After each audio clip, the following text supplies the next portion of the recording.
As always, it's a pleasure to have you on the show, my man. Where you been, my man? Uh, been busy, just trying to get closer to the family.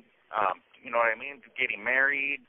Trying to, just trying to change my routine and my program. Trying to stay out the way, off the radar. You know what I'm saying? And also, I've been trying to focus on finances, which is kind of hard to do when I'm locked up. You know what I'm saying? So, and with those finances, it's gonna be for a lawyer trying to get out, resentencing, things of that nature, or miscellaneous purposes. You know what I'm saying? So it's been pretty busy, but I'm still the same, the same person. You know what I mean? It's cut from the same type of cloth. You know. And as always, man, it's a pleasure to have you on the show, my man. You always come through with some good, really interesting stories, my man. I hope you have one for us today, man, in the stockpile. You know what? I do. As a matter of fact, I do. This is one that I've been, I've done a lot of things on this podcast. I've talked about a lot of different things, and all the way from cooking spreads, you know what I mean, around Christmas time to, putting the yard down or doing a shoe term, or you know what I mean, like that. But this one's what I'm about to tell you. I've been battling with. This podcast kind of grows on you. You know what I'm saying? At first, I think it's been about like a year, a little bit over a year, when I've been first started talking on this podcast. If you look back, you see that this isn't the only time I've spoken on this podcast. But the one I'm talking about right now is something wrong. It's as hardcore and turned up as it gets. It's about a murder. It's about a murder that I was there and I witnessed with my own eyes, and it's about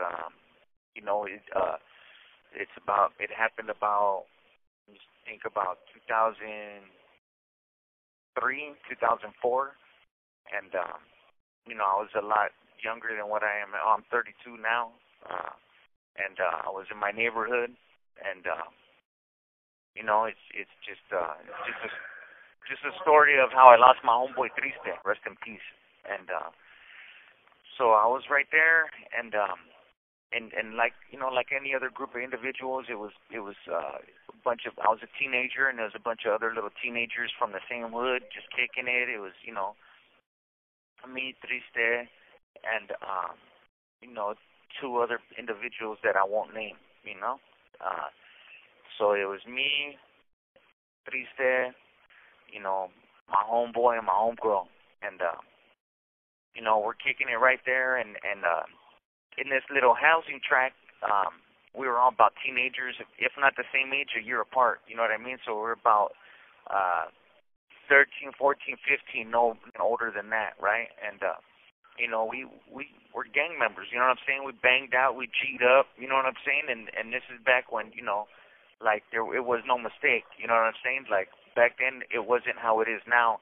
You know what I mean? In 2003, people weren't dressing and looking like gang members and didn't have tattoos unless they were really about that life. You know what I'm saying? So, and then of course, at 3 o'clock in the morning, when you're all tweaked out and you're drinking 40 ounces in a cul-de-sac. You know what I mean? In a Section 8, Section 8's like welfare, the projects of like low funding, state assistance, housing, living, and they have that whole little section right there in that city right there, but it's got more life and personality than any other, you know what I mean, housing track or anything like that. But anyway, so at this time, we were getting into it with some fools from 18th Street, and this is in the city of Anaheim, and as you guys know, 18th Street is a LA County gang, but LA County is right next to Anaheim. Like right next to Orange County, you got like Hawaiian Gardens, Norwalk, all these cities that wrap around Orange County, on the side, Long Beach, you know what I mean, all that. So 18th Street is one of those gangs where if they see there's like a good solid group of people, or got a lot of turned up and baby kids and youngsters, they're gonna set up shop, and they're gonna they're not no stupid tweaker, lame gang members. You know what I'm saying? Like they're gonna try to network, and they're a big gang. You know, those of you that know this know that like 18th Street is in El Salvador, Mexico, Colombia. You got all different types of 18. You know what I'm saying? But it originated in LA County, so they're trying to network and they're trying to recruit, right? Well, a neighborhood where I was from wasn't trying to have that. They weren't trying to have, you know, these people like steal their neighborhood from them, from underneath their noses. You know what I'm saying? So they jumped me and my little crew in, and we all became from the hood right there, and we started going at it with these fools. And you know, when you're about 13, 14, 15, and you got your own little clique or whatever, but you're from that hood, the only resources you have is what you guys have. So all we had was like a flathead screwdriver, you know what I mean, and a baseball bat. You know what I'm saying? These fools are like grown-ass men, and they don't know that we, you know, we put a line in the dirt and we click trip in our neighborhood like that. So they came through, and dude, I could remember it like if I was right there. Like it was like a warm. It was like one of them 3 o'clock in the mornings. But those of you that know, like when you live in the city like that, and it's summertime, like that heat carries into the night. You know what I'm saying? So it was one of those nights where you could wear, you know, some Dickie shorts, socks up to your knees, chucks, and a pro glove and a baseball hat, and not be cold at all. You know what I'm saying? And so we're right there in the cul-de-sac, and it's like a little, you know, like a little kind of dead end that curves all the way around, you know. And this black Chevy Astro van, with like big time, like almost presidential tinted windows, comes cruising through real slow, right? And man, dude, like I could see it happening like all over again in my head. Like and the Chevy Astro van, it's all black. It's got these little Daytons, right? And the side door is opened, right? And at 2, 3 o'clock in the morning in my neighborhood, you ain't got no business being in, you know. We're like, hey, fool, go. I tell my homeboy, did he say, hey, fool, go see who is that driving in our neighborhood like that? You know what I mean? Who they think they are? Bang on them fools. So he walks up to him, and he goes, hey, mother, know where you at? Hey, homie, this is. And then as soon before he could get it out, these fools start screaming out the side of the door, 18, and they just it started looking like firecrackers, like just a big old flash, and it was like a bunch of different flashes. And at my teenage mind at that time, I didn't know that those were the flashes from guns. You know what I mean? I just thought it almost looked like someone was taking a picture, but like an explosive, like pop. You know what I'm saying? Like fireworks coming out of the side of this van. You know, and it wasn't until it wasn't the noise, it wasn't the flash, it was when I saw the side of my homeboy's head explode and the side of it come off that I realized then that was gunshots, that these fools weren't playing, that this wasn't another car we were going to run up on and bang on them, you know what I mean, and you know, take whatever we could or slap them or do whatever and bully them and send them on their way and kick them out of our hood. This wasn't one of those times. This wasn't one of them times where, you know, you show off in front of your you know what I mean, your homeboys or whatever, and you'd be like, did you see that? Did you see that? It wasn't one of those times. It was for real, you know. You know, we all looked at each other, and we, you know, the car, you know, sped up and it started turning towards us now, and the gunshots and you know, I'll say the fireworks, you know, at that time, because that's how I was interpreting like that explosion and those gunshots was. This call and your telephone number will be monitored and recorded. So these fools, they just keep on. They just keep on like they weren't running out of bullets anytime soon, you know, and it just kept on and on and on. And so we ran, and there was, you know, big old thick palm trees right there, and so we ran and we scattered, and you know, we ran into the alley and the other side of the apartment complexes right there, and ran through the alley, jumped the wall, and then on the other side right there is a Norm's. And I'll even tell you the streets. It's in Anaheim on Euclid and La Palma. And there's a Norm's right there. So we ran, and we ended up, all the time we always told each other, hey, whenever we run from the cops or whenever we run away, we always meet up in, by the norms. Well, I'll meet you by the norms. So this time, it was no different. We all ran and scattered, and little by little, we all met up at the norms. And we all met up right there, and little by little, we saw helicopters, and I guess somebody had heard the gunshots, went out, and saw a dead body in the middle of the street, of a teenage kid, and you know what I mean? Like that was my homeboy Triste, and like he was kind of he was like a dark-skinned, full-blooded Mexicano. Ended up being from my hood, and he ended up having he had a kid on the way from my homegirl from my neighborhood, and her name was Baby Doll, right? And Baby Doll was pregnant with Triste's kid at the time, and she made sure that baby was born. That way a little part of him continued to live on. You know what I'm saying? What I want to know, man, is how this affected you mentally. You were a young adult. You were just a teenager at this, growing up, so your mind is not fully, completely developed. How did this affect your thought process, man? And do you think that it kind of maybe changed your mentality for the rest of your life?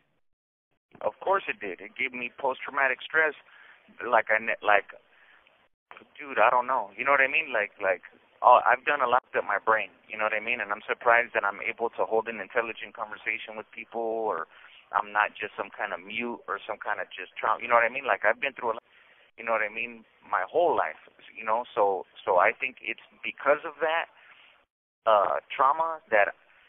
Not just with that one incident, but, before that, and of course after that, that made me the man I am today, and it made me grow up into a no-nonsense, just a mature adult, you know what I'm saying? But, of course, seeing the whole side of someone's, head come off, and, it messes you up a little bit, and, well, first, this is what was going on. Like, did that just happen? Did that just happen right now? And then once you realize that it did happen, and it's going to happen to you unless you move and get running, and then after you catch your breath and you're done running, like, I was the first one to make it at the norms, and I was sitting there, and I was waiting for everyone else to show up, and I could still hear the ringing in my ears from the explosions, from the gunshots, and my adrenaline was going. I don't know if those of you that know, the only thing you can hear when you have a loud noise go off is your own breathing. That's the only thing you can hear. And the more scared you are, the more your adrenaline's going, the harder you breathe. So you just hear, and you just hear breathing and nothing else. And then you hear beep, of course, of the pitch sound in your ear, and that's it. And so that's going on, and I don't know if I've gone permanently deaf. I don't know what happened. So I'm there. I'm trying to gather myself, and my hearing's slowly coming back. And then after that, of course, we had to hang out inside of a laundromat. That's what we used to do. We used to just kick and get high in the laundromat. So after the norms, we went back to the apartment complex on the other side of our neighborhood. I went inside of an apartment complex, and inside that apartment complex, we kicked inside of a laundromat, and then this is before cell phones. Everybody had a cell phone. You know what I mean? We still had pay phones back then. You know what I mean? So like, people did have cell phones back then, but it wasn't where every little 5-year-old kid had them. You know what I mean? And especially some, gang member, drug addict kids that, you know what I mean? Like, who, we didn't have no cell phones. So we couldn't text or post or do anything or let our homeboys know what happened. We had to just wait and do it word of mouth, So we waited, and we waited till the sun to come up, and then sun came up, and then we told everybody what happened. We had a meeting. This call and your telephone number will be monitored and recorded.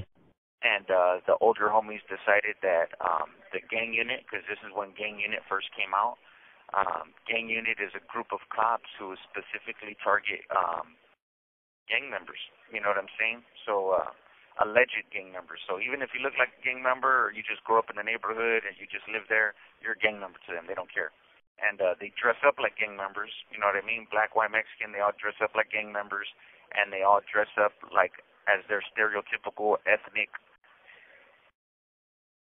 race or whatever it might be, you know what I mean? So like the Mexican cop will pick his head and grow a big old mustache and you know what I mean, wear a Pendleton, and then the white cop will pick his head and look like a skinhead, and the black cop will look like a Crip. You know what I'm saying? And they would run up on people, or they would walk through a known gang area, known gang neighborhood, and wait to get ran up on and hit up on, and then a bunch of other cops jump out of the bushes and then arrest you for criminal street gang activity or street terrorism or something of that nature. So that's what's going on with that.